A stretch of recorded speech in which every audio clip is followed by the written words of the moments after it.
50 for 3 in 10 overs. That's a confirmation that the first power play is done and dusted. This is power play number 2, so which allows a little bit more breathing space for the fielding side. So now 4 fielders will be allowed outside that 30-yard circle.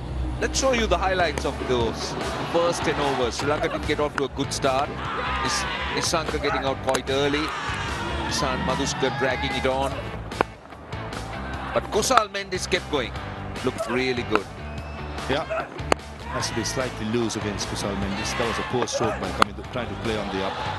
And a couple of massive hits by Charika Sri Lanka to break the shackles, get himself going. Ruskin Ahmed, 5 overs, 2 for 14, set the tone with some lovely channel bowling. Has been replaced by Mustafiz, who bowled just the 1 over from the opposite end, getting a switch end, mid off, mid on, both in the circle.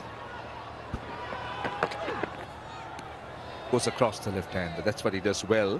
I do remember Mustafiz used to bowl quite rapidly in his early days, and with little or no change in his action could bowl a wicked slower delivery, which used to be the one that he uses very regularly to try and confuse and dismiss batters.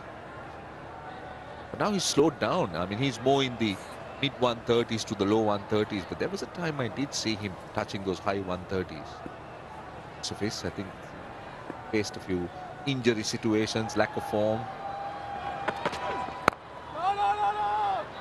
One area he certainly worked very hard, and he succeeded for a little while, was to get the ball swinging back in to the right hand.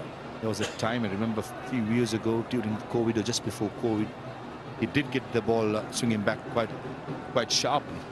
For some reason, has lost it again. I reckon if he can have that armory in his bowling style, be one handful bowler now, even though he's not looking quick. He's bowling at 135. That's quite nippy for a left arm quick.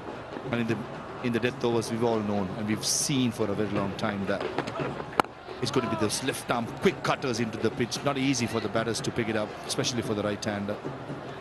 But what Bangladesh have gotten in their system is more fast bowlers coming through, touching 135, 140 continuously.